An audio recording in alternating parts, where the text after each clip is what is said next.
تو حضور صلی اللہ تعالی وسلم فرماتے ہیں المرء علی دین خلیلہ فلینظر احدکم من یخالل، ہر شخص اپنے گہرے دوست کے دین پر آٹومیٹک ہو جائے گا، دیکھ تیرا گہرا دوست کون ہے۔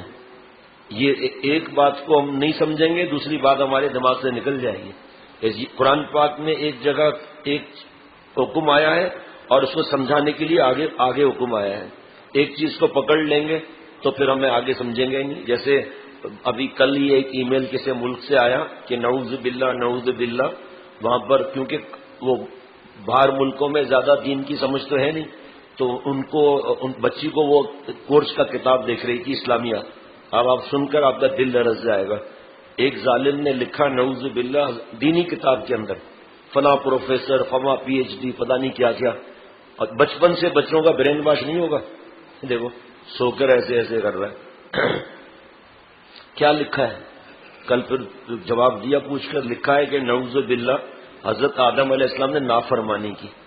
اس سے پہلے ایک خاندان میں باہر ملک میں اسلامیات پڑھا رہے ہیں، بزرگوں کی نہیں پڑھائیں گے، وہ کوئی پی ایچ ڈی پروفیسر صاحب نے نعوذ باللہ لکھا کہ حضرت آدم علیہ السلام نے نعوذ باللہ نقل بھی کیا کرے آدمی ڈر کے مارے، نعوذ باللہ گناہ کیا۔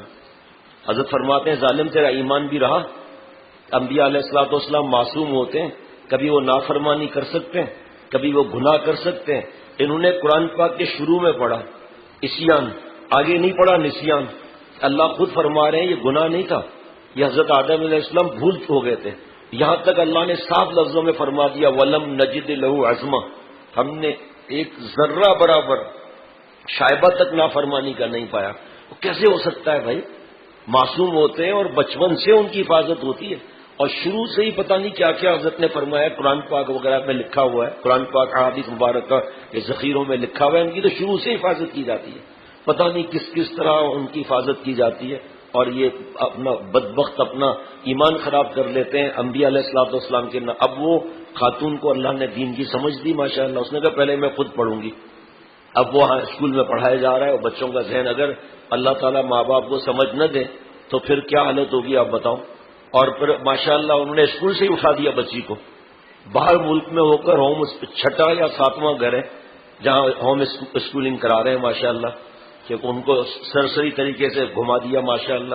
پھر کہا کہ مجھے کوئی ایسے عالم کا نمبر دیں جو انگریزی جانتا ہوں تاکہ مجھ سے ای میل کروں، وہ مجھے جواب دے کہ میں صحیح بھی کر رہی ہوں یا غلط۔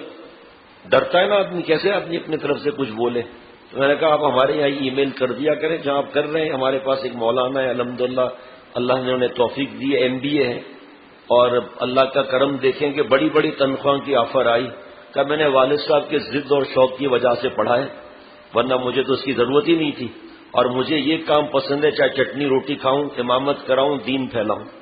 کتنی آفر آئیں، کتنی آفر ابھی بھی، لیکن مجھے چاہیے ہی نہیں، مجھے بس اللہ تعالیٰ خوش ہو جائے، مجھ سے اللہ راضی ہو جائے، میں دین کا کام کروں، مجھے یہ پسند ہے۔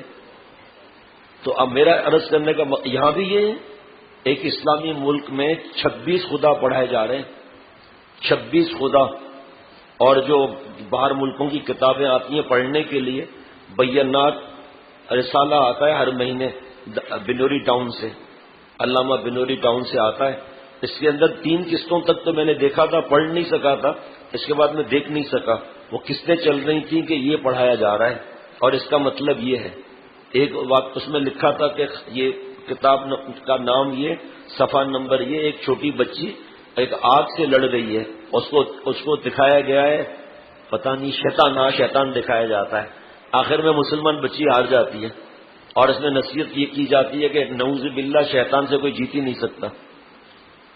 اسی لیے جتنا آج سے پہلے ضرورت تھی کونوا مع الصادقین کی، قیامت تک ضرورت ہے۔ اس وقت حالات ایسے ہیں کہ ایک مفتی صاحب سے پکا جڑا رہے آدمی، اور کسی شیخ سے جس سے مناسبت ہو، مشورہ کر کے چلتا رہے، اللہ تعالیٰ انشاءاللہ تعالیٰ اس کا کام بنائیں گے۔